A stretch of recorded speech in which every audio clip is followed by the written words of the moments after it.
The Burrumbuttock Squirrel Glider Local Area Management Plan has been operating around the local area for a number of years now. But many locals have heard about squirrel gliders but may not have seen them.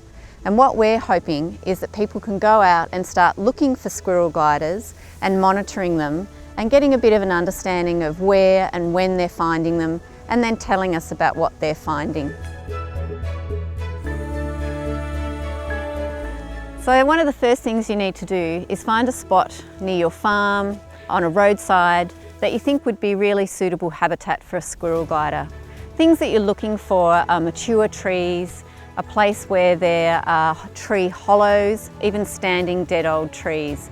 And this is a really good place to begin to look for squirrel gliders. So the next thing that I would encourage you to do is have a look to see if any of the trees are flowering, because this is where squirrel gliders will go in an evening to start foraging. It would be a preference for them to find flowering first and then forage for other things like insects and spiders and beetles.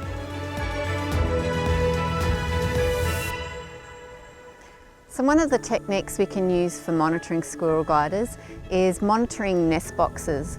So installing nest boxes in these areas where we have plantations that are maturing, they're 20 to 30 years old, installing a nest box and then monitoring it using pole cameras. And pole cameras are readily available now through the local land care group, through local environmental groups. So borrowing these and using a pole camera to have a look in the box and see if there's either evidence of squirrel gliders or if there are squirrel gliders actually in the box at that time.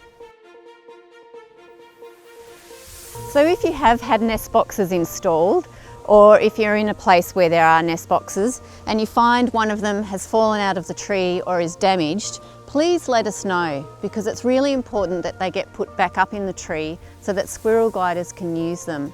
They become really important if there are no hollows. This is where squirrel gliders need to hang out during the day and be safe and where they can breed.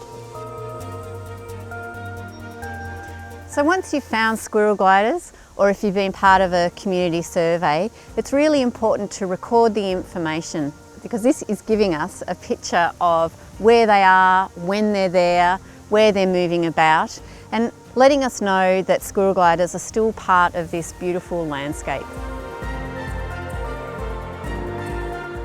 So the key characteristics of squirrel gliders are they're nocturnal, they glide between trees, and they have that big, beautiful bushy tail. So another option for looking for squirrel gliders is sitting under one of those beautiful big old standing dead trees with hollows, and simply sitting there at twilight, quite peaceful and content, and waiting to see if squirrel gliders emerge out of any of those hollows to head off and forage for the night. So the next stage of the Squirrel Glider Local Area Management Plan is really asking for all of you locals to be involved and help us start monitoring for squirrel gliders, to find out where they are, where they're moving to, and where they're going to be long term around the project.